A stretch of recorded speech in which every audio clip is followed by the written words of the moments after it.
L'avortement, un concept que l'on définit notamment comme une interruption volontaire d'une grossesse, constitue un véritable problème de santé publique. Elle est l'une des causes majeures de mortalité maternelle en RDC et selon les résultats de l'école de santé publique, plus de 146 700 avortements, soit environ 400 avortements par jour. 17 avortements par heure se sont produits à Kinshasa en 2016 dans la tranche d'âge comprise entre 15 et 49 ans.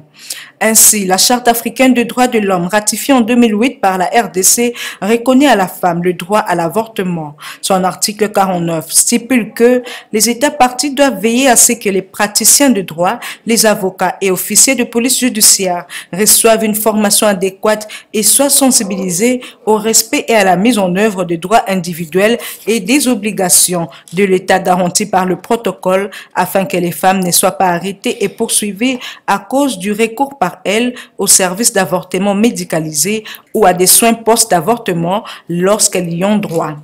Aussi, pour palper du doigt cette réalité, sur terrain, nous nous sommes rendus dans la commune de Ndjili. À la place Sainte-Thérèse, nous avons rencontré quelques hommes dont leurs copines étaient victimes d'avortement, attribuent cet acte au manque des moyens financiers, voire même les mauvais conseils de l'entourage. Comme une fois, nous avons une fille qui a proposé un camarade de l'entourage nae ndeba salaka idée wana ya komelisa ma ya pondu na mungwa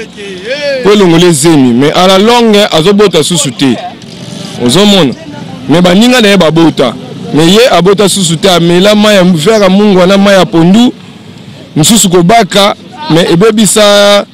trompe na ye mususu le tina bango balongolisa bazemi atali msu ba parents tonto ba silika tonto boye akika longolisa zemi aso moi ça linyo boye te zemi biso beto sala ba vina cadre libanda ba mère ba ye ba te ba père ba ye ba siko zemi paye alongola ka moi ça longola zemi à travers ba mibali et dans mobali mususu alinyo moi si mais soit santé donc amoni moi ça na comme ma ba sunolié. Cette infirmière de formation évoque les circonstances dans lesquelles le médecin peut réaliser un avortement. Il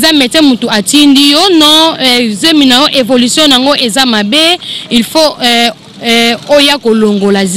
à la question de savoir si l'avortement présente des risques, Dr Jean-Claude Moulunda, directeur des programmes des IPAS, organisme œuvrant dans le secteur de la santé, de la reproduction, contraception et soins d'avortement, répond. La loi est claire et le protocole de Maputo aussi est clair. D'ailleurs, ce protocole ne sera pas mis en œuvre vaille que vaille. Il y a ce qu'on appelle des normes et des directives que le ministère de la